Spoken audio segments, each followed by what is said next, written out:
Singapore has implemented a range of new measures to fight the COVID-19 pandemic to stop large groups of people coming together. All ticketed cultural, sports and entertainment events with over 250 participants will be deferred or cancelled. New border restrictions will also be imposed on visitors with recent travel history to Italy, France, Spain, as well as Germany. Cheryl Goh tells us more. This is the scene that reporters walked into when they arrived for the media briefing. Chairs spaced a good distance apart from one another. It was a vital clue for the announcement to come. The panelists kept a safe distance from each other too, in line with the new social distancing measures announced. The idea is to limit large crowds gathering in close proximity over a long period of time.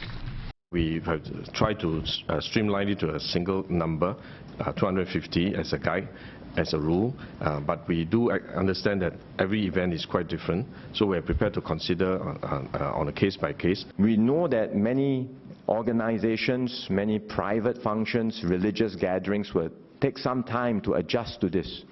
That's why we have said this is an advisory for these groups, and we will work with all of them, particularly the religious leaders, to see how they can take steps towards moving in this direction, reducing their crowd sizes, having more separation.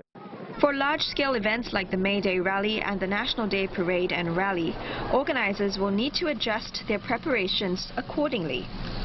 The Manpower Ministry has also advised employers to do their part at the workplace.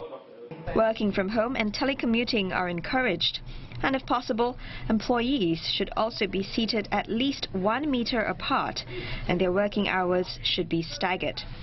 Border restrictions have also been ramped up.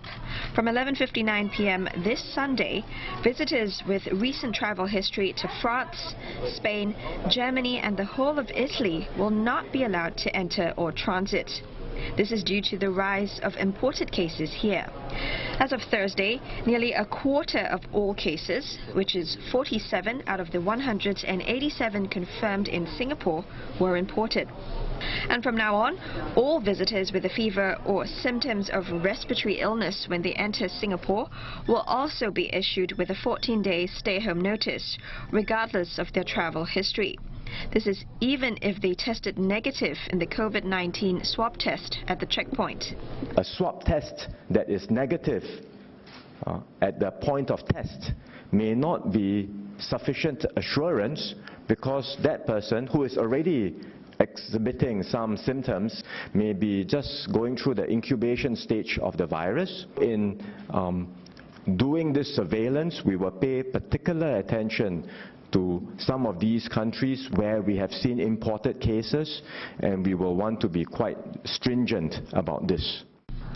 Additionally, Singapore has also banned port calls for all cruise ships.